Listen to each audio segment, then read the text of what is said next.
आज हम एक बहुत ही अद्भुत और दिलचस्प और काफ़ी गंभीर विषय पे चर्चा करने वाले हैं।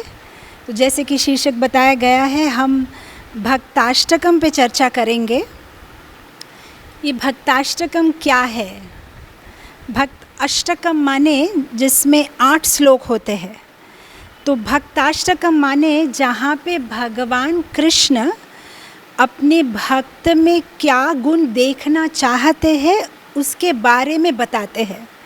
तो ये जो भक्ताष्टकम है ये आपको श्रीमद् भगवत गीता के 12वें अध्याय में श्लोका नंबर 13 से लेके 20 तक जो है भगवान कृष्ण भक्तों के गुणों के बारे में चर्चा करते हैं। अब हम सब भगवान को प्यार करते हैं। आप प्यार करते हैं भगवान से? करते हैं ना? अब जब आप किसी से प्यार करते हैं तो आप ये भी चाहते हैं कि वो भी आपसे प्यार करे, हाँ कि ना? सही है।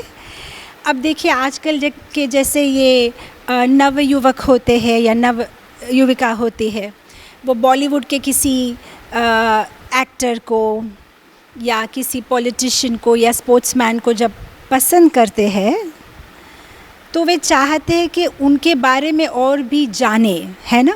उनके इंटरव्यूज़ पढ़ेंगे जहाँ पे बताया होता है उन्हें कौन सा खाना अच्छा लगता है, उन्हें कौन से कपड़े अच्छे लगते हैं, उन्हें कौन सा रंग अच्छा लगता है। और जब हम उसके बारे में जानते हैं तो फिर हम हमारे जीवन में उसी को अपनाना चाहते हैं क्योंकि हम उन्हें पसंद करते हैं। उसी तरह से जब हम भगवान कृष्ण को पसंद करते हैं तो हमें ये जानना चाहिए कि वो किन को पसंद करते हैं। समझ में आया? हम जिनको पसंद करते हैं वो किन को पसंद करते हैं।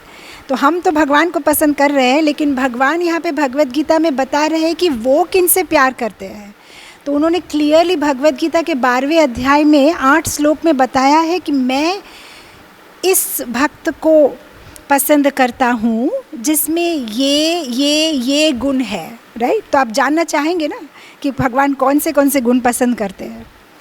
तो आप देखेंगे तो 13वें श्लोक से लेके 20वें श्लोक तक हर श्लोक के एंडिंग में भगवान बोलेंगे यो मद भक्ता समे प्रियः, ऐसा भक्त मुझे बहुत प्रिय है।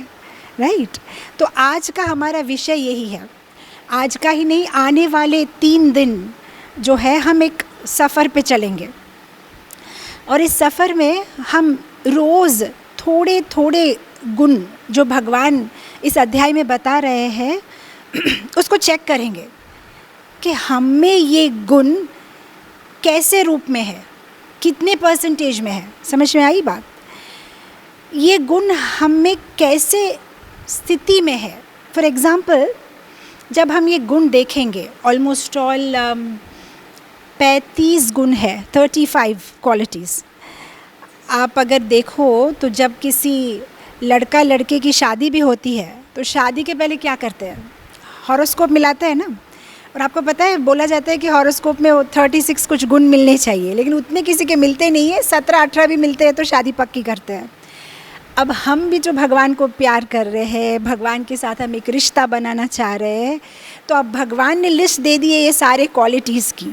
तो हम क्या करेंगे, ये 3 दिन के सफ़र में हम चेक करेंगे कि कौन से क्वालिटी हम में कौन से रूप में है। फॉर एग्ज़ाम्पल कुछ क्वालिटी हम में इच्छा रूप में है। इच्छा रूप में होना माने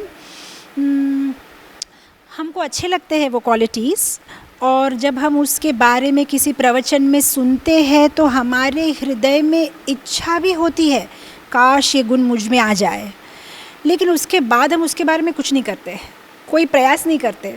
अच्छा लगता है, सुनने में अच्छा है, ऐसे गुण होने चाहिए, क्लास बहुत अच्छा था। कुछ गुण हम में अभ्यास रूप में होते हैं, माने सुनने के बाद, समझने के बाद उसका अभ्यास भी कर रहे हैं, लेकिन वो स्थायी भाव से रहते नहीं हैं। हम कोशिश करते हैं उन गुणों को अपनाने की, लेकिन कर नहीं पाते। जैसे छोटा बच्चा क्या करता है? आपकी बेटी छोटी सी है, क्या करती है? जब सीखी थी चलने के लिए, थोड़ा सा चलेगी, गिर जाएगी, फिर उठेगी, फिर चलेगी, है ना? तो उसी तरह से हम अभ्यास करेंगे, कोशिश करेंगे, सक्सेसफुल हो भी सकते हैं, नहीं हो सकते। कुछ गुण जो है वो सिद्ध रूप से माने ऑलमोस्ट ऑल वो गुण हम में है, लेकिन जब विपरीत परिस्थितियाँ आती है तब वो गुण हम छोड़ देते हैं, हमसे नहीं होगा, राइट। फॉर एग्जांपल जैसे एक गुण है किसी को भी क्षमा करना, क्षमा का गुण जो है, भगवान बोलते हैं मुझे ऐसा भक्त पसंद है जो क्षमा कर सकता है।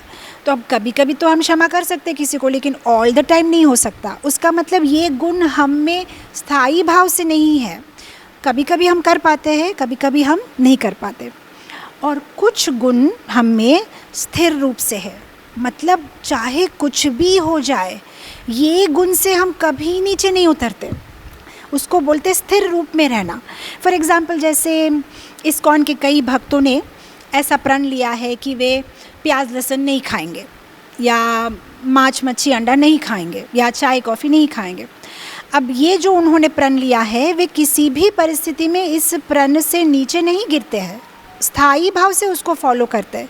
तो उसी तरह से ये जो 35 गुण भक्ताष्टकम में भगवान ने दिए हैं, कुछ स्थायी रूप से है, कुछ अभ्यास रूप से है, कुछ हम इच्छा रूप से हमारे मन में तो है पर हम फॉलो नहीं कर पा रहे हैं, और कुछ सिद्ध रूप से है, कभी कभी फॉलो किया कभी कभी नहीं किया।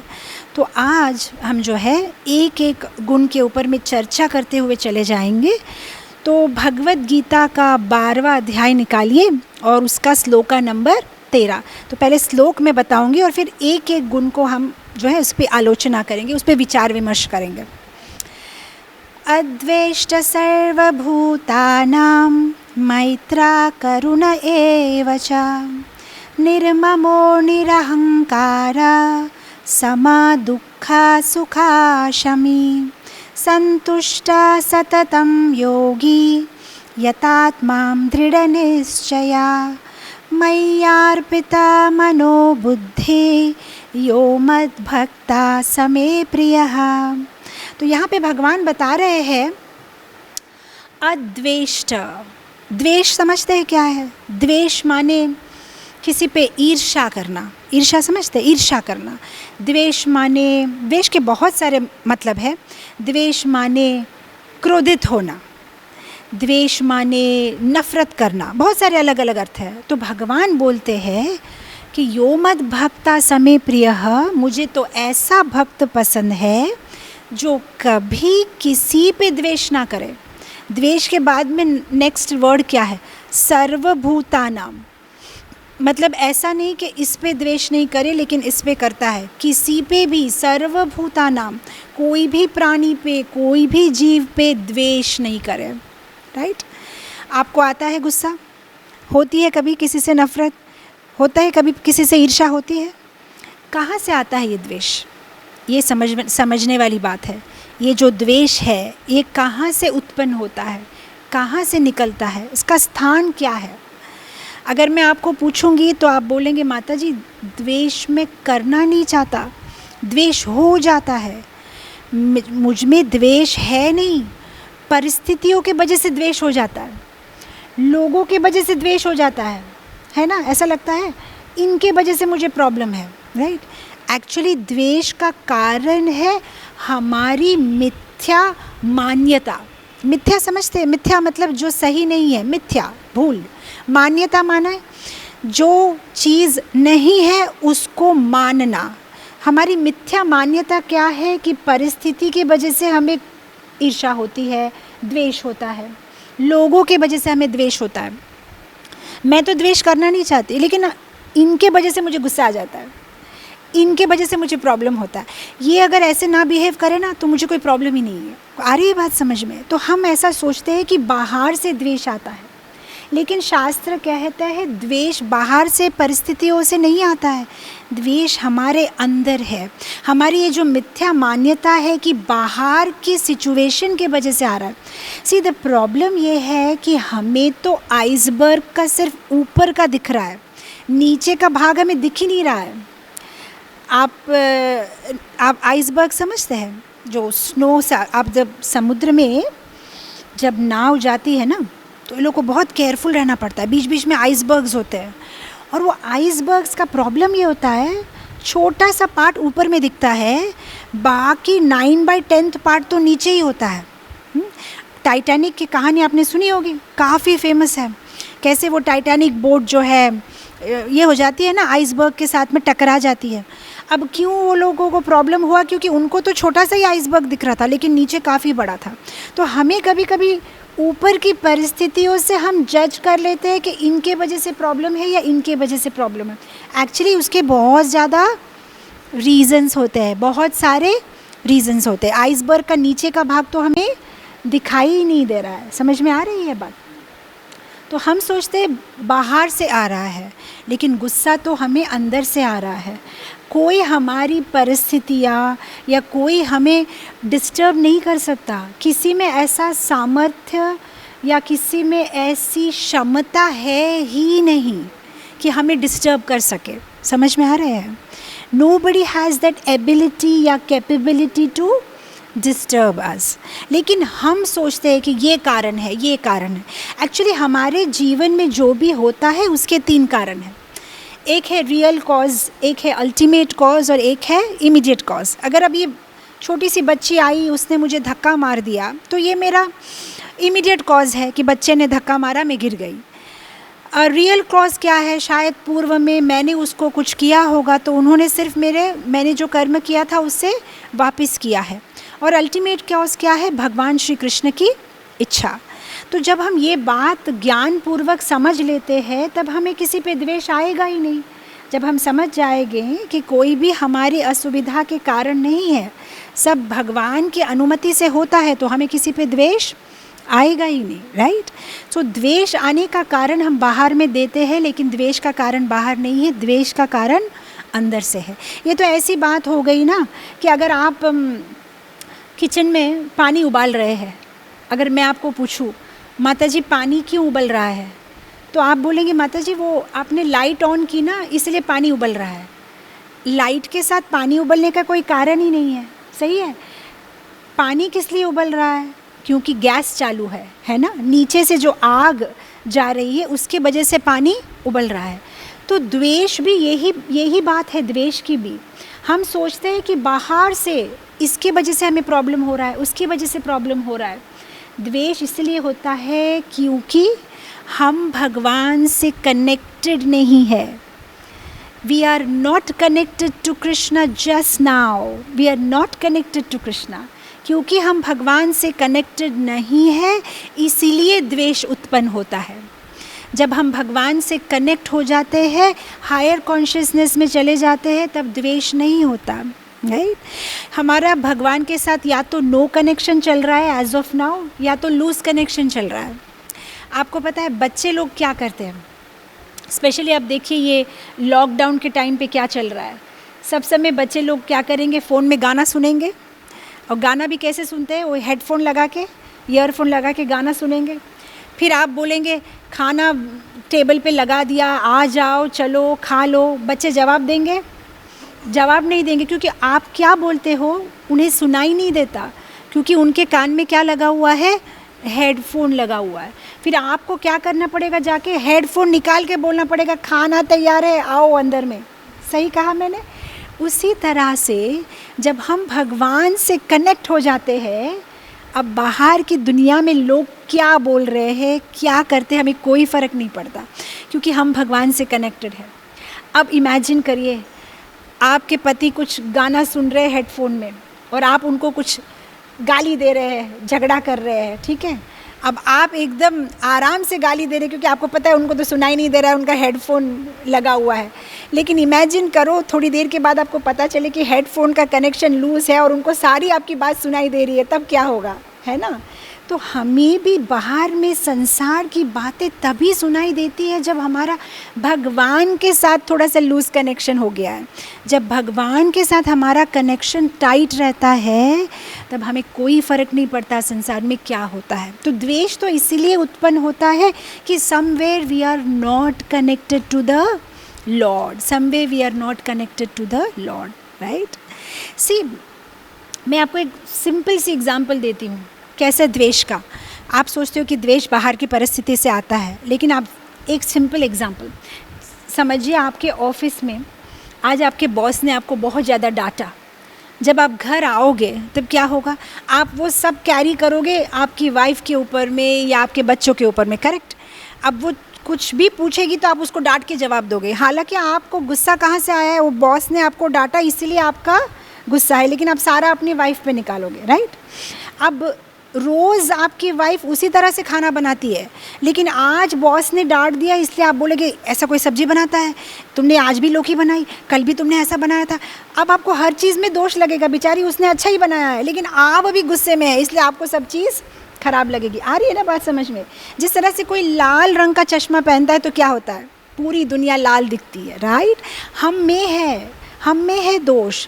We are not connected to the supreme lord just now, और हमें लगता है पूरी संसार में इसकी वजह से प्रॉब्लम है, इसकी वजह से प्रॉब्लम। और उसके विपरीत अगर आज आपके बॉस ने कोई बोनस दे दिया तो आप कैसे मूड में आएंगे, एकदम आपके आप घर आएंगे, आपका बेटा बोलेगा पापा थोड़ा सा 200 रुपीज़ का रिचार्ज करा दो।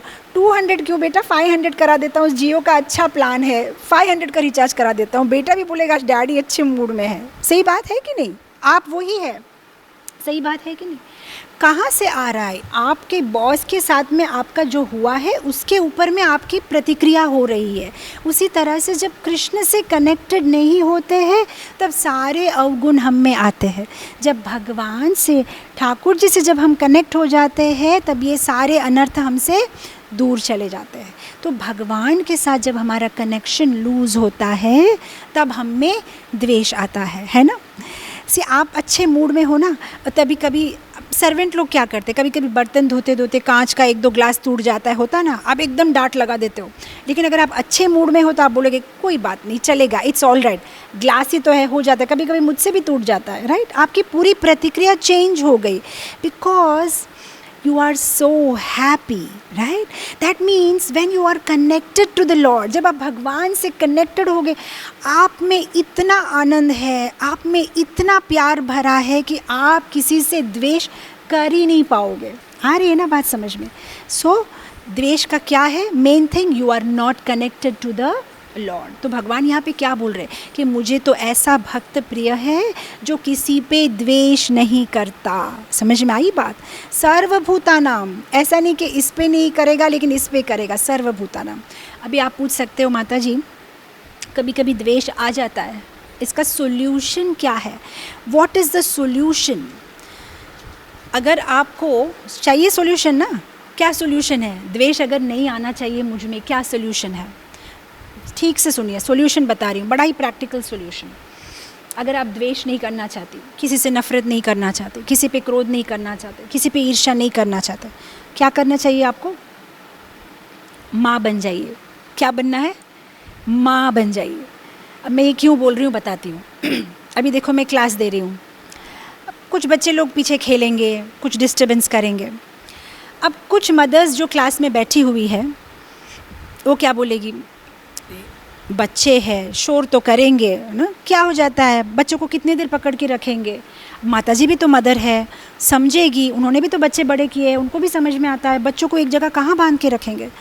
अब जो मदर्स ऐसा बोल रही है आप समझ लीजिए उनके बच्चे ही थोड़ा सा क्लास में शैतानी कर रहे हैं। दूसरे ग्रुप ऑफ मदर्स, अब वो लोग क्या करेंगे, जब बच्चे शैतानी करेंगे ना तो बोलेंगे अरे थोड़ा मैनर्स तो होना चाहिए, थोड़ा डिसिप्लिन तो होना चाहिए, हम इतने दूर से आते हैं माताजी का प्रवचन सुनने के लिए, बच्चे लोग ऐसा डिस्टर्ब करते हैं, क्लास सुनाई नहीं देता है, ये कोई तरीका है? बच्चों को डिसिप्लिन तो सिखाना ही चाहिए।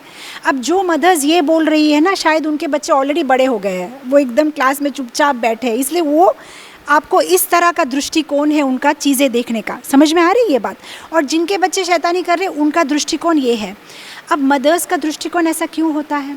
क्योंकि मदर्स जो होती है वो कभी भी अपने बच्चों पे द्वेष कर ही नहीं सकती, उन्हें अपने बच्चों के जो अवगुण है वो दिखते ही नहीं हैं, और अगर दिखते भी है तो उन गुणों को, उन अवगुणों को वो ढकने की कोशिश करती है।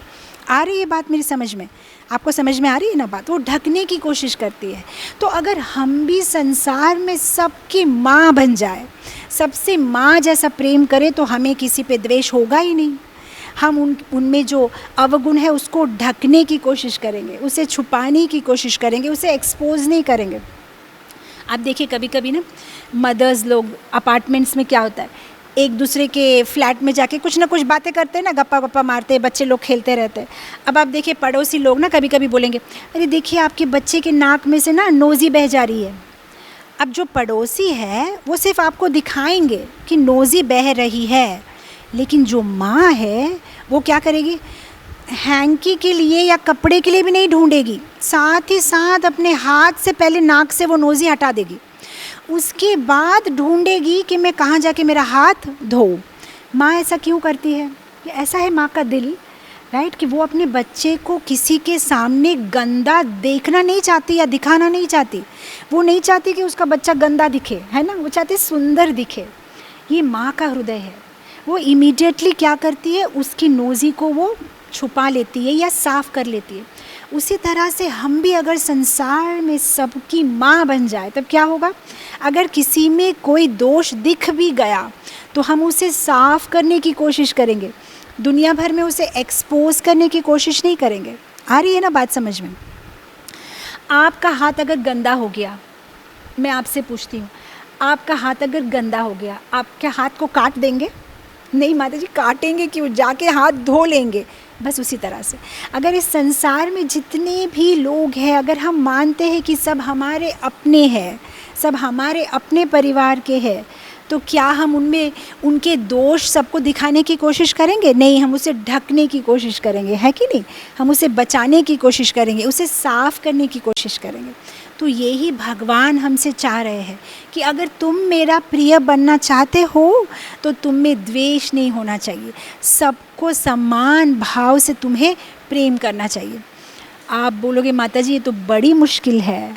हाँ, मुश्किल तो है, लेकिन आप प्रिय भी तो बहुत बड़े आदमी का बनना चाह रहे हो ना, राइट? संसार में अगर किसी का प्रिय बनना है तो बाएं हाथ का खेल है, बहुत आसान है। लेकिन आप अगर भगवान का प्रिय बनना चाहते हो तो थोड़ी मेहनत तो आपको करनी पड़ेगी, थोड़ी मेहनत तो करनी पड़ेगी। तो मुश्किल तो है सबको समान भाव से देखना, द्वेष नहीं करना, लेकिन थोड़ी मेहनत हमें करनी पड़ेगी। अच्छा, अब हम द्वेष नहीं करेंगे किसी पे, तो जब आप द्वेष नहीं करेंगे तो आप में क्या रहेगा?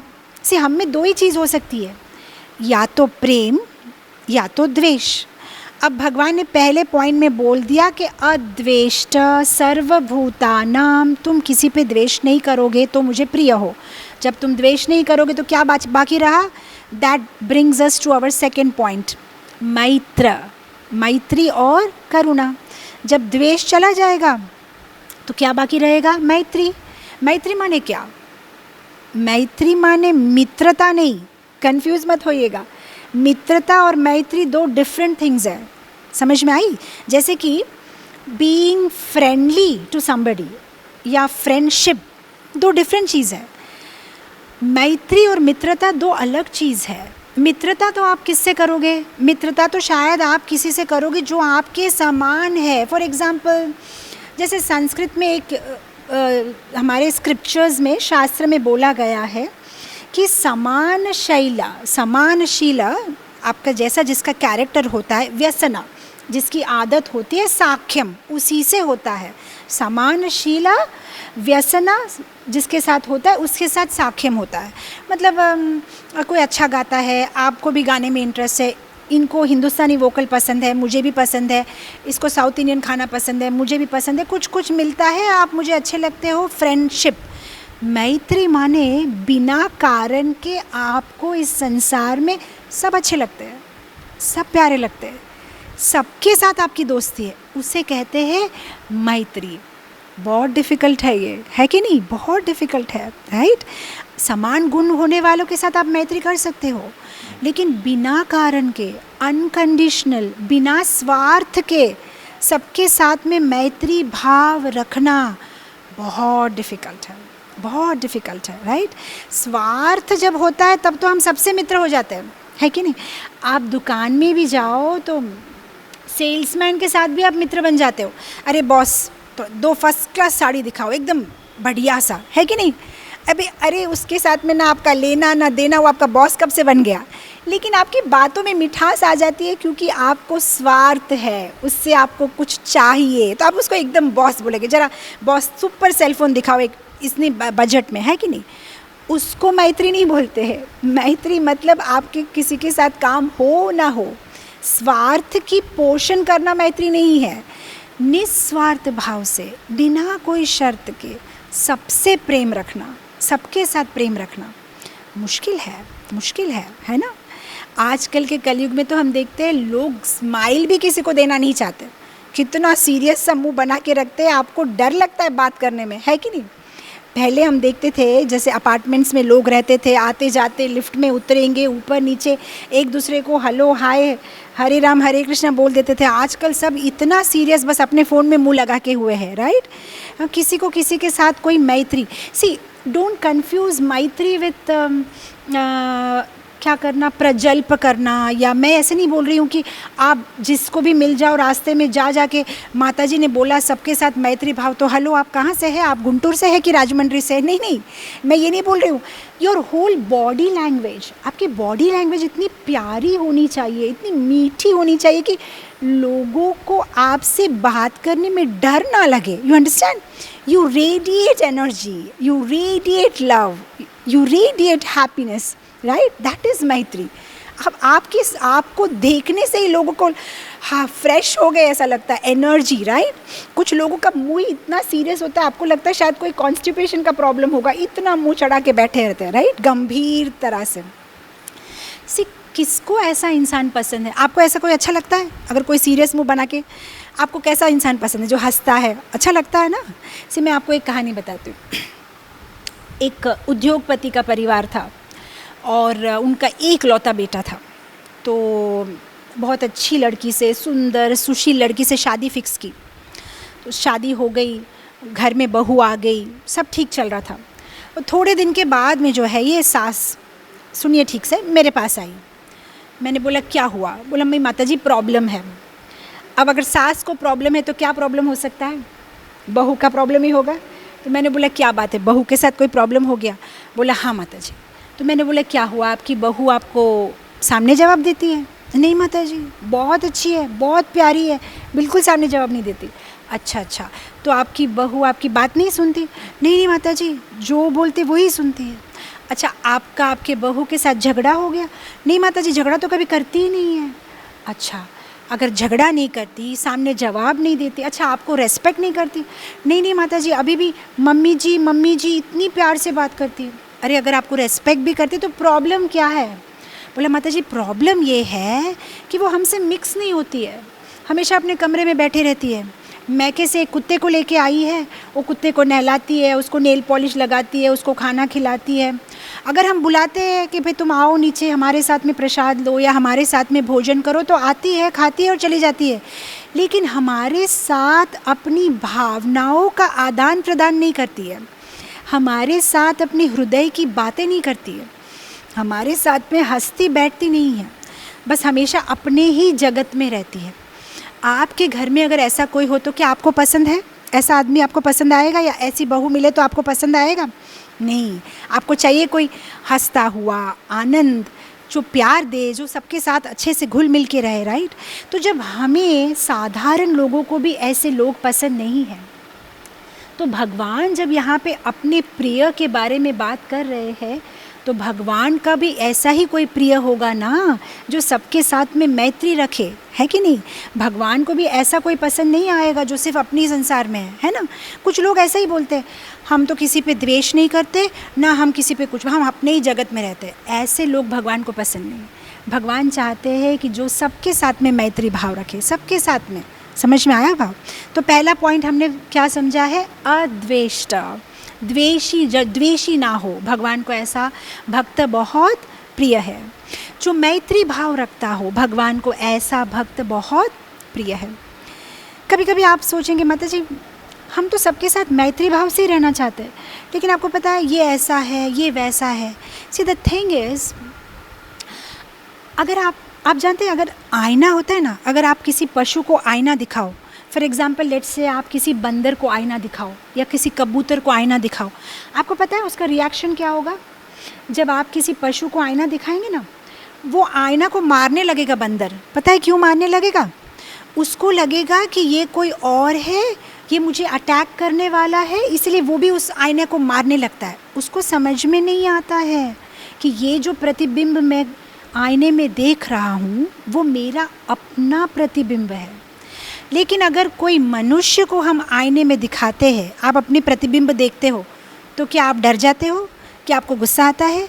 क्या आप मारते हो? नहीं, आपको पता है ये तो मैं हूँ, ये तो मेरा प्रतिबिंब है। उसी तरह से जब हम इस संसार में, अगर हम सबके हृदय में भगवान को देखें, सबके हृदय में, इसके हृदय में भी कृष्ण है, जो मेरे हृदय में है इसके हृदय में भी है और इसके हृदय में भी है, तो क्या होगा? आपको सबके ऊपर में मैत्री भाव जागेगा। समझ में आया? सबके ऊपर प्यार आएगा। द प्रॉब्लम इज़ कि आप सोचते ही नहीं हो कि वो भगवान जो आपके हृदय में है वो सबके हृदय में है। हम सब भगवान के एक्सपेंशन है, हम सब भगवान के पार्ट एंड पार्सल है कि नहीं? सी कभी कभी क्या होता है पता है, आपको भी एक्सपीरियंस हुआ होगा। अब जब खाना खाते हो ना, तो खाना खाते खाते कभी कभी ना अपनी दांत से अपनी जीभ को आप काट लेते हो, या होता है ऐसा, कभी कभी आप बाइट कर देते हो, है ना। अब क्या करते हो, जब अपने ही दांतों से आपकी जिह्वा को बाइट हो जाए, आप क्या करते हो? आपको गुस्सा आता है कि आपके दांत के ऊपर में? आपको लगता है कि अभी एक हथौड़ा लेके सारे दांत में बाहर कर लूँगा। हाउ डेयर, तुमने जीभ को काट लिया या जीभ को बाइट कर लिया। नहीं, क्षमा कर देते माता जी, क्योंकि दांत भी हमारे हैं और जीभ भी हमारी है। उसी तरह से अगर हम सोचें इस दुनिया में सब भगवान के हैं, आप भी, मैं भी, सब, हर एक जीव भगवान का है, तब आपको गुस्सा आएगा ही नहीं किसी पे। सब पे मैत्री होगी, सब पे प्रेम होगा। समझ में आ रही है ना बात? हम क्यों सबसे प्रेम नहीं कर पा रहे? क्योंकि हम उनको भिन्न सोचते हैं, हम अपना नहीं मानते हैं। अगर हम भगवान से प्यार करते हैं तो भगवान से कनेक्टेड हर जीव से हमें प्यार करना है। समझ में आ रही है? से आप देखिए कभी कभी क्या होता है, कोई लड़का लड़की का अफेयर चलता हो ना, अब समझो अगर किसी का अफेयर चल रहा है, बहुत दिन से यहाँ वहाँ घूम रहे हैं, अब थोड़े दिन के बाद में ना लड़की बोलेगी अब कितना दिन ऐसा घूमते, चलो शादी कर लेते। तो अभी लड़का क्या बोलेगा? शादी तो कर सकते हैं, तुम्हारे साथ में घूमना है तो मैं अकेला आता हूँ, हम दोनों घूमते हैं, अच्छी बात है, लेकिन अगर शादी करनी है तो तुम्हें मेरे पूरे परिवार को एक्सेप्ट करना पड़ेगा। मेरे मदर में ये प्रॉब्लम है, हो सकता है ना, एक एग्जांपल दे रही हूँ, मेरे फादर में ये प्रॉब्लम है, मेरे छोटे भाई में ये प्रॉब्लम है, मेरी बहन में ये प्रॉब्लम है, क्या तुम मेरे पूरे परिवार को एक्सेप्ट करने के लिए तैयार हो? तभी मैं शादी कर सकता हूँ, है कि नहीं? उसी तरह से भगवान भी हमसे यही शर्त रखते हैं, तुमको मुझसे प्यार है, बहुत अच्छा है, लेकिन अगर तुम गोलोक वृंदावन आना चाहते हो, अगर तुम भगवत धाम आना चाहते हो, अगर तुम मुझसे संबंध बांधना चाहते हो, राइट, अगर तुम मुझसे शादी करना चाहते हो, तो मुझसे जुड़े हुए ये पूरे संसार में जितने भी जीव है सब मेरे परिवार का सदस्य है। और ये सारे जीव अलग अलग है, कुछ क्रोधी भी होंगे, कुछ गुस्से वाले, कुछ नकचढ़े, कुछ पापी, कुछ पगले से, सब अलग अलग होंगे, लेकिन आफ्टर ऑल ये सब मेरे परिवार के लोग हैं, मेरे कुटुंब के लोग हैं। तो अगर तुम मुझे प्यार करते हो तो मेरे साथ संबंधित हर एक जीव को तुम्हें प्यार करना पड़ेगा, तभी मैं तुमसे शादी करूँगा। तो अगर हम भगवान के प्रिय होना चाहते हैं तो भगवान से संबंधित सबको प्यार करना है। समझ में आ रही है ना बात?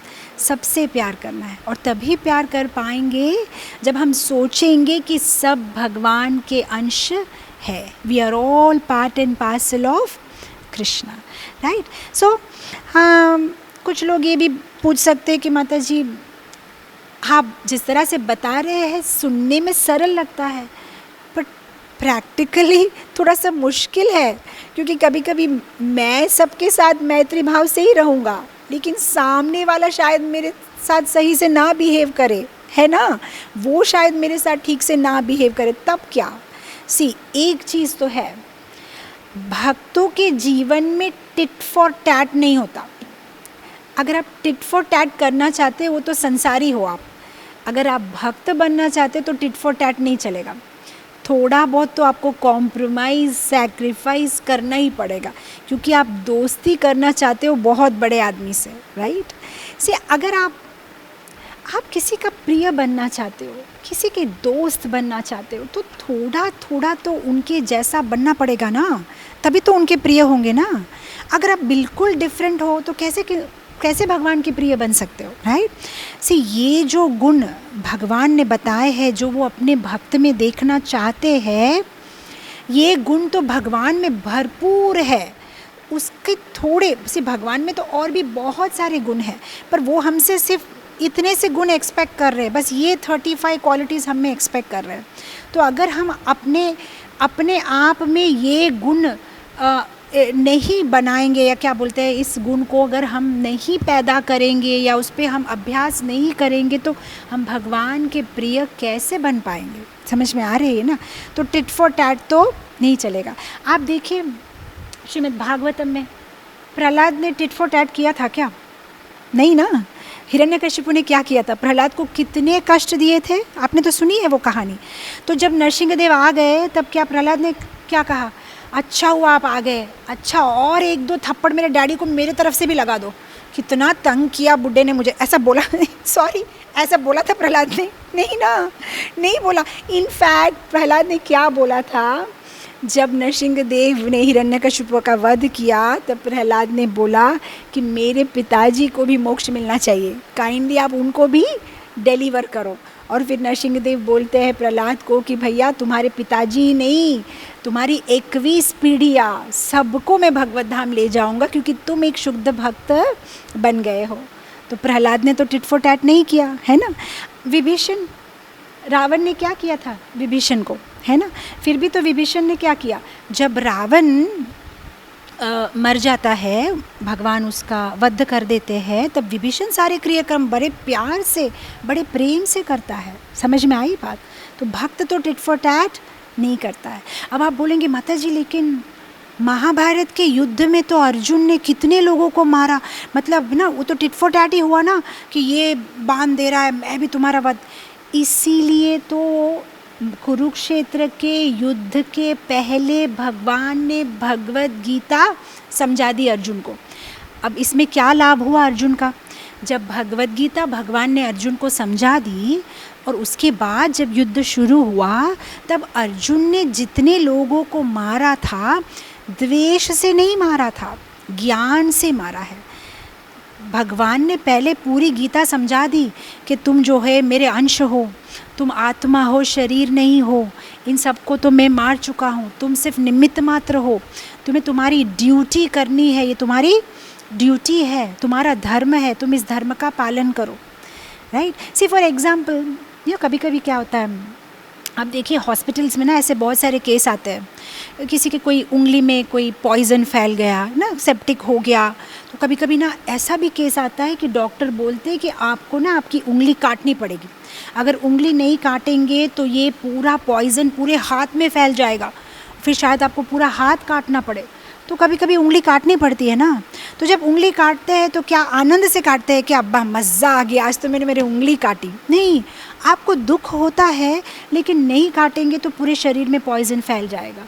तो उसी तरह से जब अर्जुन ने भी युद्ध में सबको मारा, तो आनंद से नहीं, अरे मज़ा आ गया, आज तो इतने लोगों को मैंने मारा, नहीं, दुख तो हो रहा है, लेकिन वो अपना धर्म है, अपना कर्तव्य मान के कर रहा है, कि वो सोच रहा है कि नहीं, अगर दुर्योधन जैसे पापी लोगों का वध नहीं किया गया, तो आगे चल के वो किस तरह से परिपालन करेंगे, किस तरह की व्यवस्था की स्थापना करेंगे, वो किस तरह से राज्य करेंगे, राइट। समझ में आ रही है ना। तो इसीलिए अपना कर्तव्य समझ के कि हमें जो है इस संसार में अनजस्ट, जो इनजस्टिस हो रहा है, उससे जो सिटीजन्स है, मेरे राज्य के जो सिटीजन्स है, उनको बचाना है। तो उस भाव को मन में लेके जो है अर्जुन ने दुर्योधन या जो भी है उनकी सेना में जितने भी योद्धा थे उनका वध किया। तो भक्त जो है वो तो टिट फॉर टैट करता ही नहीं है। तो अब 2 चीज़ हम समझ गए, एक तो द्वेष नहीं करना है और एक तो मैत्री भाव से रहना है। तीसरा गुण क्या है? करुणा। करुणा, भगवान बोलते हैं मुझे तो ऐसा भक्त बहुत प्रिय है जो सब पे करुणा कर सके। करुणा मतलब क्या है? करुणा मतलब दया, मर्सी। करुणा मतलब किसी की मदद करना, है कि नहीं? तो ऐसा भक्त भगवान को बहुत प्रिय है जो स्पिरिचुअली यानी आध्यात्मिक रूप से या भौतिक रूप से या किसी भी तरह से किसी की मदद करे, राइट, किसी की मदद करे, राइट। तो भगवान को ऐसे भक्त बहुत प्रिय है। अब आप प्रश्न कर सकते हैं, मदद करना तो हमें भी अच्छा लगता है लेकिन हमारी इतनी कैपेसिटी नहीं है। नहीं, भगवान का ये बोलना है तुम्हारी जितनी क्षमता हो, तुम्हारी जितनी योग्यता हो उतनी ही मदद करो, कोई बात नहीं।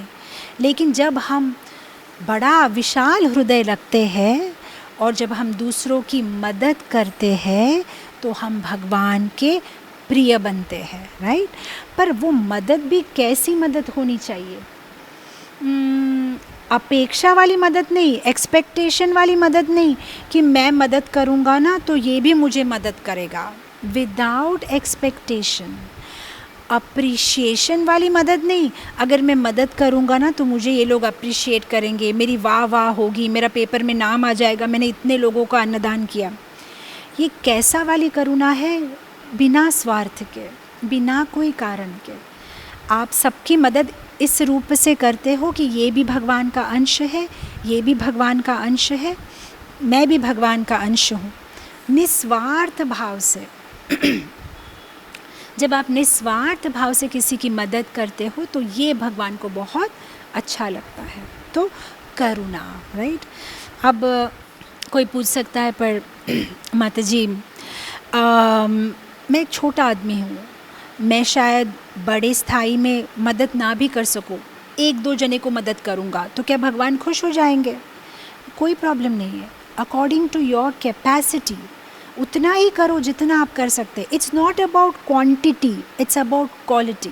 अगर आप अपनी मदद से किसी एक के जीवन में भी कोई चेंज ला सकते हैं तो भगवान आपसे प्रसन्न होंगे, राइट। सी द प्रॉब्लम ये है कि आजकल कलयुग में हम हर चीज़ क्वांटिटी से मेजर करते हैं ना। जैसे अगर फेसबुक में भी कोई पोस्ट डाला है तो हम जानना चाहते हैं कितनी लाइक्स आई है, 100, 200, 1000, राइट। किसने लाइक किया है वो हमें इम्पोर्टेंट नहीं है, कितने लोगों ने लाइक किया है, क्वांटिटी हमें चाहिए। लेकिन भगवान क्वांटिटी नहीं देखते हैं, क्वालिटी देखते हैं। आपने डिड यू ट्राई योर 100%? कि आपने अपनी 100% कोशिश की? That's it, that will make Krishna happy. भगवान उसमें प्रसन्न हो जाएंगे। तो हमारी जितनी योग्यता हो, हमारी जितनी क्षमता हो, हम रामायण में देखते हैं ना, रामायण में वो कथा आती है जब राम सेतु बनाते हैं तो हनुमान जी बड़े बड़े पहाड़ लेके आते हैं और कुछ बड़े बड़े वानर थे जिनमें बहुत शक्ति थी तो बड़े बड़े पत्थर लेके आ रहे थे। लेकिन गिलहरी ने क्या किया? गिलहरी ने क्या किया? पानी में वो डुबकी लगाती थी और फिर मट्टी में रोल हो जाती थी और फिर वो जो जहाँ पे सेतु बन रहा है वहाँ आके वो बस जितनी मट्टी शरीर पे लगी हुई थी उसको छिड़क देती थी। उतना सा ही किया। फिर भी श्री राम ने गिलहरी को कितना प्यार दिया कि मैं बहुत ही प्रसन्न हूँ तुम्हारी सेवा से। तो भगवान तो क्वांटिटी देखते ही नहीं है, भगवान तो क्वालिटी देखते हैं। तो यहाँ पे आता है करुणा। करुणा जितना हो सके हमें सबकी मदद करनी चाहिए। तो अब हम 3 गुण समझ लिए। भगवान बोलते अगर आप मेरा प्रिय होना चाहते हो तो अद्वेष्टा, द्वेष नहीं करना किसी पे, मैत्री भाव से रहना है सबके ऊपर में, और तीसरा आता है करुणा। चौथे गुण में आ गएंगे। अब मैत्री तो करनी है लेकिन कैसा टाइप ऑफ मैत्री होना चाहिए? ये मैत्री अगर आप कुछ लोगों से करो तो वो मैत्री कैसे बन जाती है? ममत्व, मतलब मेरा है इसलिए मैं इसके ऊपर दया दिखाऊंगा, प्यार दिखाऊंगा। ये मेरा नहीं है तो मैं इसको प्यार नहीं दिखाऊंगा। इसलिए 4th क्वालिटी में भगवान बताते हैं निर्ममा। निर्ममा माने ममत्व भाव नहीं रखना, सबको अपना मानना, सबको समान भाव से प्रेम करना। ममा माने ममकार, ममता जो होता है ना, ये मेरा है, ये कैमरा मेरा है, ये गाड़ी मेरी है, ये मेरा बेटा, ये मेरा, ये जो ममत्व है, मेरा है इसलिए इसके साथ ऐसा व्यवहार करूँगा, ये होता है ना, होता है कि नहीं? ये भाव है कि नहीं? सब में है ये भाव। लेकिन हम में कितना ममत्व का भाव है ये हमें खुद को भी पता नहीं है। ये आइसबर्ग जैसा ही है, हम जो ये हमारे में ममत्व भाव देख रहे हैं वो सिर्फ ऊपर ऊपर का है, अंदर में इतना इतना भरा हुआ है, राइट। छोटी छोटी चीज़ में भी हम पार्शियलिटी कर बैठते हैं। मंदिर में कभी कभी देखो ड्राई फ्रूट का प्रसाद हम डिस्ट्रीब्यूट करते हैं ना, ड्राई फ्रूट का प्रसाद जब आप दोगे तो ज़रूरी नहीं है हर एक पर्सन को बादाम आएगा, काजू आएगा, राइट, सब पूरा मिक्स किया हुआ है। अब प्रसाद देते देते भी जो प्रसाद वितरण करने वाला होता है ना, अगर उसके कोई फेवरेट प्रभु जी आ जाए ना तो थोड़ा सा बादाम ढूंढ ढूंढ के दे देगा। होता है कि नहीं? हो जाता है, बस ये हो जाता है, हमें पता नहीं चलता, लेकिन हम में ये भाव है, इसको मम। लेकिन भगवान बोल रहे निर्मम, तुम्हें निर्मम बनना है। समझ में आ रहा है? निर्मम माने स्वामित्व भाव नहीं रखना है, स्वामित्व भाव का त्याग करना है। आई एम श्योर ये सब कुछ सुनने में बहुत ज़्यादा ओवरवेलमिंग लग रहा है, माय गॉड, राइट। काफ़ी गंभीर विषय है, राइट, काफ़ी गंभीर विषय। और अब देखो, I mean most of us, शायद हमारी आधी ज़िंदगी तो बीत गई ऑलरेडी, अब बाकी आधी ज़िंदगी में ये 35 गुण हमें अपनाने हैं। It's a big big thing, right, a very serious matter, right. अगर आप गंभीरता से सोचो तो काफ़ी दुख करने वाली बात है कि आधी से ज़्यादा ज़िंदगी हो गई, लेकिन भगवान के प्रिय बनने में जो 35 गुण है उसमें से एक गुण भी अभी तक हमने अपने जीवन में नहीं उतारा है। तो काफ़ी गंभीर विषय है, राइट। तो निर्मम होना है, राइट। एक बार एक गांव में एक ज़मींदार बैठा हुआ था अपनी दुकान में। अब ज़मींदार लोग क्या करते हैं, बैठ के गप्पा मार रहा था। तो दूर से क्या देखा उसने कि एक छोटा सा बच्चा कुछ चोरी करके भाग रहा है और बहुत सारे लोग उसके पीछे मारो मारो उसके पीछे भाग रहे हैं। अब ये ज़मींदार ने क्या किया, वो बैठे बैठे गप्पा मार रहा है, तो ज़मींदार दूर से बोलता है कि अरे ये छोटा बच्चा इतना यंग एज में इतनी ख़राब हैबिट उसको हो गई है, इसको तो अच्छा से पीटना चाहिए और पुलिस के पास में भर्ती करना चाहिए, तब वो सीधा हो जाएगा। पास में जो बैठा था बोला हाँ हाँ आप सही बोल रहे हैं। थोड़ी देर के बाद में क्या हुआ, वो बच्चा ज़मींदार की ओर आने लगा। जैसे ही ज़मींदार के पास आने लगा, ज़मींदार ने देखा ये तो मेरा बेटा है। अब जैसे ही उसने देखा कि उसका बेटा है, उसके सारे भाव चेंज हो गए। फिर छोटा बच्चा है, उसको मारना नहीं चाहिए, पुलिस में डालेंगे तो और भी जो है ख़राब हो जाएगा दूसरे लोगों से मिल के। अब बच्चे हैं तो करेंगे गलती, प्यार से समझाना चाहिए, अरे नहीं नहीं आ जाओ बैठो, अरे उसको छोड़ दो। समझ में आया? मेरा है तो अलग जजमेंट, किसी और का है तो अलग बिहेवियर, अलग जजमेंट, राइट। ये नहीं होना चाहिए। निर्मम माने भगवान बोल रहे समान, सबको अपना मानना, समान भाव से। समझ में आई बात? तो निर्ममा, ममता नहीं रखना, अटैचमेंट, हमें अटैचमेंट हो जाती है ना, छोटी छोटी चीज़ों से अटैचमेंट हो जाती है ना, हमारे सेल फोन से, हमारे अटैचमेंट होने के लिए बड़ी बड़ी चीज़ों की ज़रूरत नहीं है। हाँ, एक पिलो से भी आपको अटैचमेंट हो सकती है कि नहीं? होती है कि नहीं? आप में से कितने लोगों को ऐसा होगा कि रात को सोते समय बेड के इस साइड ही सोना है, आपके कमरे में ही सोना है, आपका पिलो ही चाहिए, नहीं तो नींद नहीं आएगी। होता है कि नहीं? छोटी छोटी चीज़ों से हम जो है अटैच हो जाते हैं। निर्ममा मतलब no attachment, equal to everybody, but हम हर छोटी छोटी चीज़ में हम अटैच हो। अटैच होने के लिए बड़े बड़े महलों की ज़रूरत नहीं है। ए बेगर ऑल्सो कैन गेट अटैच्ड। आपको पता है एक हिस्ट्री में एक कहानी आती है कैसे पूर्व में जो राजा लोग थे वो क्या करते थे, रात को अपनी वेशभूषा बदल के पूरे राज्य में घूमते थे, जस्ट टू चेक कि सब सिटीजन्स जो है ठीक है कि नहीं। तो एक बार ना एक राजा रात भर घूम रहा था, तो देखा सब जो नागरिक है सब सोए हुए हैं। एक भिखारी था जो जागा हुआ था। तो राजा ने उसको पूछा कि भैया तुमको क्या चिंता है, सो जाओ। बोलता चिंता तो होगी ना। तो किस बात की चिंता? बोला मेरा ये जो बेगिंग बाउल है। अब भिखारी का बेगिंग बाउल मतलब क्या था, वो जो डालडा का घी का डब्बा होता है ना, टिन का डब्बा, उसको आधा तोड़ा टूटा हुआ डब्बा। बोला अगर मैं सो गया तो किसी ने अगर मेरा ये बेगिंग बॉल लेके चला गया तो, इसलिए मैं पूरा रात सो नहीं पा रहा हूँ। अब ज़रूरी नहीं है कि ममत्व करने के लिए आपके पास बड़े बड़े राजमहल हो या बड़ा ऐश्वर्य हो, एक टिन के डब्बे से भी आपकी ममत्व हो सकती है।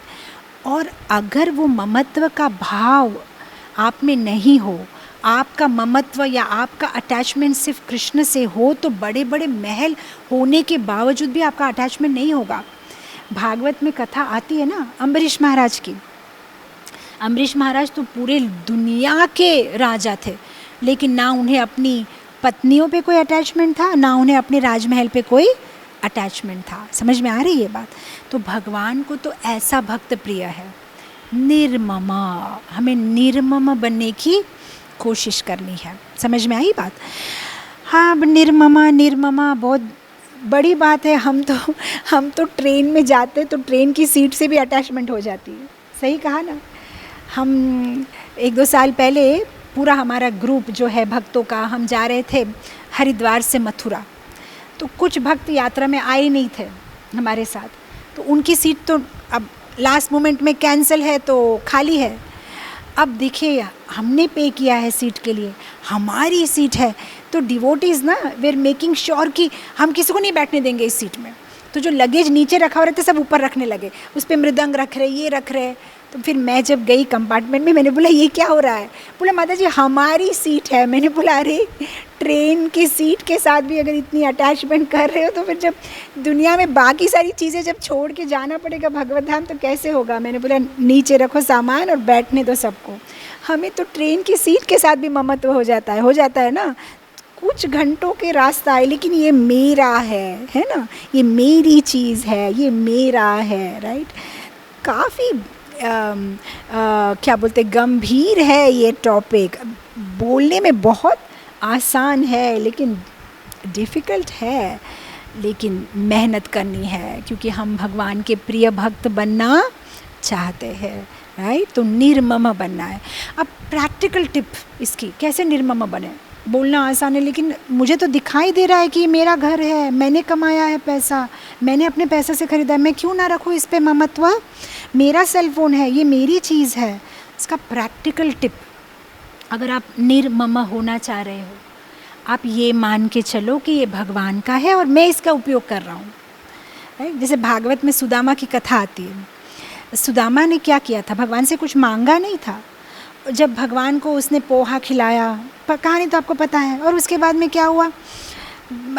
वो जब वापस गया अपने गांव जहाँ से वो आया था, तब देखा कि वहाँ तो उसकी झुपड़ी नहीं है, भगवान का महल है। भगवान ने वहाँ बहुत सुंदर महल बना दिया था। तो तब क्या किया सुदामा में? ये महल में रहने लगा। अब पहले झुपड़ी में रहता था, अब महल में रह रहा है, लेकिन फिर भी उसको ममत्व नहीं है। क्यों? क्योंकि अब ये सोच के नहीं रह रहा है कि ये महल मेरा है, ये सोचता है ये कृष्ण का है, अब मैं कृष्ण के महल में रह रहा हूँ। तो अगर हम हर चीज़, जैसे अगर किसी को अपने बच्चों पे ममत्व है, तो instead of loving them as ये मेरे बच्चे हैं, you just say these are Krishna's children, भगवान के हैं, भगवान उनके हृदय में है, राइट। ये भगवान के बच्चे, दीज आर वैकुंठा चिल्ड्रन, इसलिए मुझे उनका अच्छा टेक केयर करना है। ये घर भगवान का है, ये सेल भगवान का है, मैं भगवान की सेवा में इसका उपयोग करता हूँ, ये चीज़ भगवान की है। समझ में आ रही है बात? तो जब हम हर चीज़ को भगवान का सोच के उपयोग करेंगे, तब तो ममत्व होगा ही नहीं। जिस तरह से एक बैंक का कैशियर होता है, वो क्या करता है? दिन में लाखों करोड़ों रुपए काउंटिंग करता है, लेकिन कितना डिपॉजिट हो, कितना भी विड्रॉवल हो, उसे कोई फ़र्क नहीं पड़ता, क्योंकि उसको पता है ये मेरा नहीं है, बैंक का है, मुझे सिर्फ काउंट करना है। समझ में आ रही है बात? उसी तरह से अगर हम हर चीज़ में सोचे मेरा नहीं है, भगवान का है, भगवान ने मुझे दिया है, ये घर भगवान ने मुझे दिया है कि तुम रखो, तुम्हारे लिए, तुम्हारे उपयोग के लिए। समझ में आ रहा है? जैसे अभी हम कभी कोई होटल में जाते हैं ना, गेस्ट हाउस में, होटल में जाते हैं, तो हमें कमरे की चाबी देते हैं, हम रहते हैं, पर हमें पता है ये हमारा नहीं है, ये जो 4-5 दिन हम आए हैं साइट सीइंग करके, उसके बाद में चाबी दे के चले जाएंगे। उसी तरह से इस संसार की जितनी भी चीज़ है, अगर हम ये भाव रखें भगवान का है, as of now under my care, as of now under my care, पर ये मेरा नहीं है, भगवान का है। तो अपने आप से जो है हम निर्मम बन जाएंगे। तो बहुत बहुत सुंदर बात। अद्वेष्टा, द्वेष नहीं करना है किसी पे, मैत्री भाव से रहना है। हमें क्या करना है, करुणा सब पे दिखानी है। और दूसरी बात है निर्ममा। अब निर्ममा के साथ में और एक चीज़ भगवान ने जोड़ी हुई है, निरअहंकार। निरअहंकार, अहंकार क्या है? ये अहंकार क्या चीज़ है? अहंकार कैसे आता है? ये जब हमारी ये माई जब बढ़ जाती है ना, ये मेरा गाड़ी, मेरा कपड़े, मेरे, जब ये माई बढ़ जाती है हमारे जीवन में, जब माई की क्वांटिटी बढ़ जाती है ना, तब हमारे जीवन में जो आई है ना, उसको इचिंग होना शुरू हो जाता है। आई एम समथिंग, है कि नहीं? सही बात है। मेरे पास इतना पैसा है, मेरे पास गाड़ी है, बंगला है, तुम्हारे पास क्या है? हो गया। ये है अहंकार। समझ में आ रहा है? तो जब माई बढ़ जाता है तो फिर आई भी बढ़ जाता है। पर भगवान बोलते हैं मुझे तो ऐसा भक्त प्रिय है जो निरअहंकार, जिसमें अहंकार नहीं है। तो ये सारे गुण जब हम में आएंगे तभी हम भगवान के प्रिय हो सकते हैं। अब निरअहंकार कैसे होए माता जी? मुश्किल है ना, क्योंकि अब मुझे तो क्लियरली दिखाई दे रहा है कि मेरे पास में ये है, आपके पास नहीं है, मेरे पास ये है, तो अहंकार तो आना बनता है ना। तो अभी प्रैक्टिकल टिप, कैसे अहंकार को हमारे जीवन से निकालें? प्रैक्टिकल टिप है कि ज्ञान बढ़ाओ। जब ज्ञान बढ़ेगा ना तो अहंकार कम होगा। कैसे, मैं आपको बताती हूँ। आप कभी आगरा गए? आगरा, हम जब छोटे थे ना, तब जब हम आगरा गए थे ताजमहल देखने के लिए, आप पता है उन दिनों में जो फोटोग्राफर्स होते थे ना, हमको बोलते थे ऐसे खड़े रहो, अपना हाथ ऐसे करके, फिर वो इस तरह से फ़ोटोग्राफ लेंगे कि आपको लगेगा आपके दोनों उंगलियों के बीच में ताजमहल पूरा आ गया है। पता है अब क्या ताजमहल उतना छोटा है कि आपकी उंगली में आ जाएगा? लेकिन जब दूर से फ़ोटोग्राफ़र आपको बोलता है, आपको समझ में नहीं आएगा वो कितना बड़ा है। लेकिन जब आपका फ़ोटोग्राफिक सेशन हो जाएगा और आप धीरे धीरे ताजमहल के पास जाओगे, तब लगेगा अरे बाप रे, ये तो कितना बड़ा है, ये कैसे मेरी उंगली में आ सकता है? हमें अहंकार इसीलिए आता है क्योंकि हम में ज्ञान नहीं है। इसलिए हम सोचते हैं मेरे पास तो बहुत पैसा है, मेरे पास तो बहुत ज्ञान है, मेरे पास तो बहुत बुद्धि है। लेकिन जब हम शास्त्र में पढ़ते हैं ठाकुर जी कितने बड़े हैं, कितने महान हैं, और ये एक विश्व नहीं, भगवान ने तो ऐसे कितने विश्व की सृष्टि की है। अंतरिक्ष में ऐसे कितने सारे ग्रहण हैं, कितने सूर्य है, कितने प्लैनेट्स हैं। तब हमको इमीडिएटली समझ में आता है कि अरे मैं तो कुछ भी नहीं हूँ, मैं तो एक छोटा सा इंसान, सो इनसिग्निफिकेंट, राइट? तो the practical tip for becoming निरअहंकारी इज ज्ञान बढ़ाओ, पढ़ो, शास्त्र पढ़ो, शास्त्र पढ़ो। नहीं, अब आप बोलोगे ज्ञान से अहंकार आएगा, नहीं नहीं, सही वाला ज्ञान, भागवत धर्म, भागवत का ज्ञान लो, जहाँ पे आपको पता चलेगा भगवान के ऐश्वर्य के बारे में, भगवान कितने बड़े हैं, राइट? तो अपने आप से तब क्या होगा, आपका अहंकार कम हो जाएगा। तो आई बात समझ में? निर्मम होना और निरअहंकार, निरअहंकार होना। नेक्स्ट आता है सम दुख सुख, दुख में भी सुख में भी समान भाव से रहना। मुश्किल है, मुश्किल है, बहुत मुश्किल है, बहुत मुश्किल है माता जी। सुख में ठीक है, आप बोलोगे तो हम कंट्रोल करेंगे, सुख में ज़्यादा सुख नहीं, लेकिन दुख में कैसे हम समान रह सकते हैं? सुख में और दुख में कैसे हम समान रह सकते हैं? रह सकते हैं, सुख में और दुख में हम समान रह सकते हैं अगर हम थोड़ी सी अपनी कॉन्शियसनेस को ऊपर ले जाए। मैं आपको एक बात बताती हूँ। जब आप रास्ते में चलते हो, आप देखोगे कुछ छोटे छोटे घर हैं, इंडिपेंडेंट हाउसेस, 1-2 फ्लोर का। कुछ हाउसेस आप देखेंगे 14 फ्लोर्स 15 फ्लोर्स के हैं। आपको डिफरेंस पता चलता है ना? लेकिन जब आप एरोप्लेन में बैठ जाते हो और जब प्लेन ऊपर से जाता है, क्या आपको डिफरेंस पता चलता है? कौन सा बिल्डिंग बड़ा है, कौन सा बिल्डिंग छोटा है? नहीं पता चलता। बिकॉज क्यों नहीं पता चलता? Because now you are on a higher platform, आप ऊपर चले गए हो, अब आपको पता नहीं चलेगा छोटा बड़ा। समझ में आया?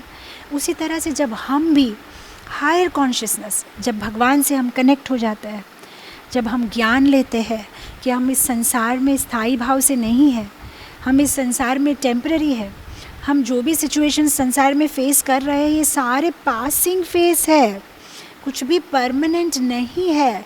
तब हम इजीली दुख में या सुख में समान भाव से रह पाएंगे। अभी गर्मी का सीज़न चल रहा है, वो गर्मी तो हो रही है ना, पसीना हो रहा है। आप रोते हैं क्या उसके बारे में? नहीं माता जी, रोएंगे क्यों? थोड़े दिन के बाद में बारिश आने लगेगी। अच्छा, बारिश आती है तो आप रोते हैं क्या? बारिश आ रही, माता जी रोएंगे क्यों? बारिश बंद हो जाएगी, उसके बाद में फिर ठंडी की सीज़न आएगी, ठंडी के बाद में फिर, ये तो एक कंटिन्यूस प्रोसेस है, उसमें रोना क्या? अब आप क्यों नहीं रो रहे हो? बच्चा तो रोएगा, छोटे बच्चे ना, अब उनको कहीं जाना था पिकनिक, बारिश आई, रोने लगेगा। फिर आप क्या करते हो? समझाते हो, कोई बात नहीं बेटा, कल चले जाएंगे, समझाते हैं ना। क्यों? आप में थोड़ी बुद्धि ज़्यादा है, आपको पता है अरे हमेशा के लिए थोड़ी है ये, बारिश बंद हो जाएगा, कल भी पार्क जा सकते हैं। सेम थिंग, जब हम भागवत से ज्ञान लेंगे, जब हम कृष्ण से कनेक्ट है, तब हम दुख में या सुख में समान भाव से रहेंगे, क्योंकि तब हमें नॉलेज आ जाएगा ना, ये परमानेंट थोड़ी है, मुझे परमानेंटली थोड़ी इस शरीर में रहना है, मुझे परमानेंट थोड़ी इस दुनिया में रहना है, थोड़ा टाइम का सफ़र है। दिन के बाद में रात आती है, रात के बाद में दिन। अगर आप चंद्र से फाइटिंग करोगे, तुम जल्दी जाओ मुझे सूर्य चाहिए, तो वो नहीं जाएगा, वो अपने टाइम से ही जाएगा। और आप सूर्य से फाइट करोगे, तुम जल्दी से अस्त हो जाओ, मुझे रात आनी चाहिए, तो सूर्य वो अपने टाइम से जाएगा। उसी तरह से दुनिया में सुख हो या दुख हो, अपने समय से आता है, हमारे पूर्व जन्म के कर्म के अनुसार, और अपने समय पे वह चला जाता है। आप कितना भी जंप करोगे, आप कुछ नहीं कर सकते उसके बारे में, समझ में आ रही है? अपने आप से वो आता है और अपने आप से वो चला जाता है। और जिसको उसका ज्ञान है, वो बैठ के दुख नहीं करेगा, और जब सुख आएगा तो ज़्यादा हर्ष भी नहीं करेगा, क्योंकि उसको पता है आज अगर सुख है तो कल दुख शायद डिंग डोंग बेल मारने के लिए खड़ा हुआ है। और जो दुखी है वो दुख नहीं करेगा, क्योंकि उसको पता है सुख मेरे दरवाजे पे खड़ा है, अभी बेल मारेगा। समझ में आया? तो जो भगवान के भक्त है वो सुख में और दुख में समान भाव से रह सकते हैं। और एक रीज़न भी है क्यों भक्त समान भाव से रह पाते हैं, क्योंकि वे हर चीज़ में भगवान का हाथ देखते हैं। वे सोचते हैं हर चीज़ भगवान की इच्छा के अनुसार हुआ है, और भगवान तो मेरे श्रेय अभिलाषी है, भगवान तो मुझे प्यार करते हैं, भगवान कभी अन्याय नहीं करेंगे। समझ में आ रही है बात? आप किसी कुत्ते को ना हड्डी दो, वो क्या करेगा?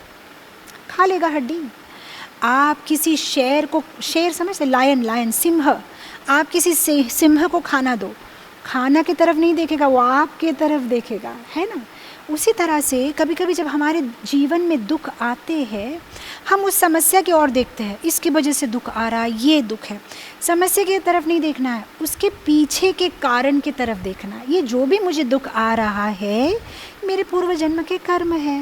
ये जो भी मेरे साथ हो रहा है, इसके पीछे भगवान का हाथ है, और भगवान तो मेरे श्रेय अभिलाषी है, भगवान तो मेरे एवर वेल विशर है, वो तो मेरा बुरा चाह ही नहीं सकते। तो जब हमें इस बात का पूर्ण विश्वास होता है, तब हम दुख नहीं करते। We know whatever is happening, हम बिगर पिक्चर देखते हैं, तब समझ में आया? Bigger picture, right? जैसे अब मैं सिर्फ आप लोगों को देख पा रही हूँ इस कमरे में, लेकिन जो पक्षी होता है वो बर्ड्स व्यू देखता है, ये कमरे को देखेगा, इस घर को, क्योंकि वो आकाश में उड़ता है, राइट? तो भगवान जो है हमारे जीवन का बिगर पिक्चर देखते हैं, और उसके अनुसार हमारे जीवन में हर चीज़ वो अरेंज करते हैं। कब क्या आना चाहिए, कब क्या होने वाला है, कब किस चीज़ की हमें ज़रूरत है, वो हमारे श्रेय अभिलाषी है। पर हमारी इंद्रियां तो सीमित है, लिमिटेड है, और हम सिर्फ इतना ही जान सकते हैं जो हमारे सामने अभी हो रहा है। आगे क्या होने वाला है वो हमें पता नहीं है, लेकिन हमें भगवान पे पूर्ण विश्वास रखना चाहिए, राइट? और जब हम भगवान पे पूर्ण विश्वास रख पाएंगे, तब सुख में या दुख में हम समान रह पाएंगे, ठीक है? तो आज हमने कितने सारे गुण समझे। अद्वेष्टा, द्वेष नहीं करना है। दूसरा गुण मैत्री, सबके साथ में मित्रता भाव से, प्रेम से रहना है। तीसरा करुणा, सब पे हमें करुणा दिखानी है। चौथा गुण हमने किया निर्ममा, राइट? स्वामित्व भाव नहीं रहना चाहिए। फिर हमने गुण किया निरअहंकार। उसके बाद हमने किया सम दुख सुख, सुख में या दुख में हमें समान भाव से रहना है। आज के लिए हम यहीं ख़त्म करेंगे और कल हम और गुणों की चर्चा करेंगे। जैसे कल से गुण आएगा क्षमा करना, राइट, और ऐसे बहुत सारे गुण। सो आने वाले 2 दिनों में हम ये जो 35 गुण है उस पर चर्चा करेंगे और धीरे धीरे कोशिश करेंगे कि ये सारे गुण हमारे जीवन में हम अपनाएं, हमारे जीवन में इस गुण को हम अपनाएं, सो दैट जल्दी से हम भगवान के प्रिय भक्त, तो फिर भगवान हमें बोलेंगे यो मद भक्ता समे प्रियः, ये मेरा प्रिय भक्त है, राइट। तो डिफ़िकल्ट तो है लेकिन मेहनत हमें करनी है क्योंकि हम भगवान के प्रिय भक्त होना चाहते हैं। तो आज हम यही ख़त्म करेंगे, कल फिर इसी वक्त इसी समय हम कंटिन्यू करेंगे जहाँ पे हमने रोका था। हरे कृष्णा। सब कृष्णा कृष्णा कृष्णा लगे, सब कृष्णा